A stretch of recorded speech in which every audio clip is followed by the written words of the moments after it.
मेरो नाम भरतराज भारती, खण्डसागरा नगरपालिका वडा नम्बर 11। इको हिमालसँग जोडिसकेपछि अब केही फरक ढङ्गले ट्रेडिङ लियो र अलि फरक ढङ्गले लागिरहेको छु। इको हिमालसँग जोडिने क्रममा मलाई एउटा तरकारी उत्पादनको लागि एउटा हाइटेक टनेल नै निर्माण गरिदिएको छ। इको हिमालले अहिले म विशेष गरी म अहिले उसैले निर्माण गरेको हाइटेक टनेलभित्र नै को उत्पादनको बारेमा म केही जानकारी दिने क्रममा छु र यो जानकारी दिने अवसर दिनुभएकोमा इको हिमाललाई यो तिला आवाज रेडियोलाई म धन्यवाद दिन चाहन्छु।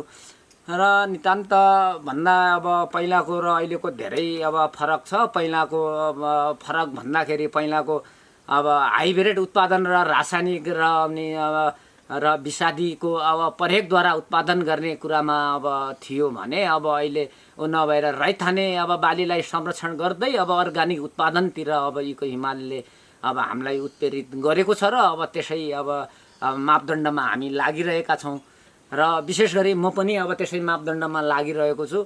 र यसमा गर्दा बेला बेला इको हिमालले बिरुवा वितरण बिउ वितरण अनि जैविक विषादी सुपर कम्पोस्ट मल जस्ता कुराहरूलाई तालिम गर्दै फोकस गर्दै आएको छ र म पनि त्यसै मापदण्डमा छु।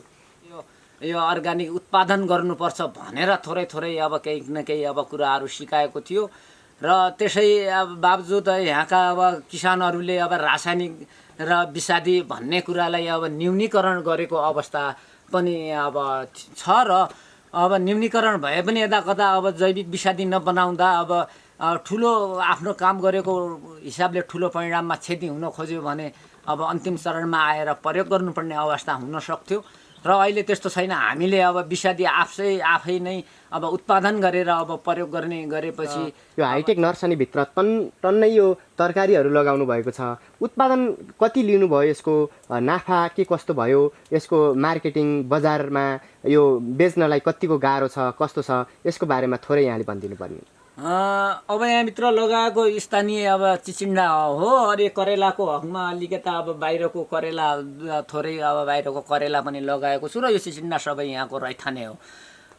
उत्पादनको हिसाबले बाहिर खुलाभन्दा यो टनेलमा उत्पादन 2 गुणाले बढी भएको मलाई महसुस छ। मैले पहिला बाहिर चिचिन्डा खेती मैले बाहिर पनि गर्थेँ, यति उत्पादन र यति परिणाममा बेचेको रेकर्ड थिएन र अहिले चिचिन्डा पनि स्थानीय चिचिन्डा म 5 क्विन्टल बेच्न सफल भएँ म यसै टनेलबाट।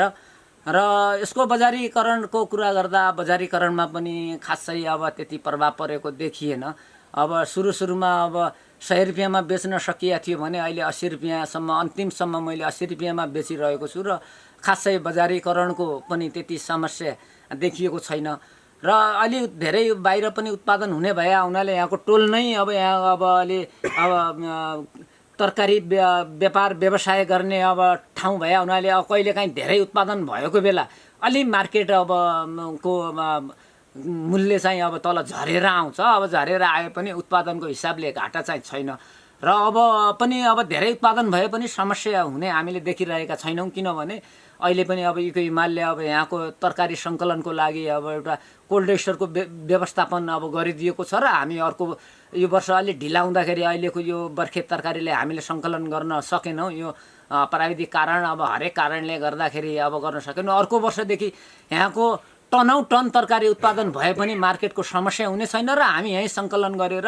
यहीँबाट हामी 2-4 जनालाई रोजगारी सहित दिलाएर हामी मार्केटिङ गर्ने योजनामा छौँ र अनि त्यस योजनाको लागि इको हिमालले पनि एकदम हृदयदेखि सघाएको अवस्था देखेका छौँ। जे होस् म 1 वर्षभित्र म इको हिमालसँग जोडिसकेपछि मेरो खुड्किला 2-3 खुड्किला को मैले फरक देखिरहेको छु र उत्पादनको हिसाबले पनि र हरेक हिसाबले मैले त्यस्तो देखिरहेको छु। म इको हिमाल रहन्जेलसम्म इको हिमालसँग म नङ र मासुको सम्बन्ध गरेर म यो कृषि पेसामा लाग्ने र यहाँका समुदायलाई पनि त्यही हिसाबले उत्प्रेरित गरेर लाग्ने योजनामा छु। र विशेष गरी यो पछिल्लो चरणमा मैले 2टा एउटा पोलियो हाउस र एउटा यो टनेललाई मैले टमाटर खेतीको मुख्य बिन्दु बनाएर मैले योजना बनाएको छु र विशेष गरी मेरो यहाँ फलफुलको बिरुवा गर्दाखेरि लगभग 20-22वटा जातका फलफुलका बिरुवाहरू रोपेको छु। रैथानेदेखि लिएर अन्य नयाँ जातका गरी 20-22वटा अब जातको बिरुवा छ।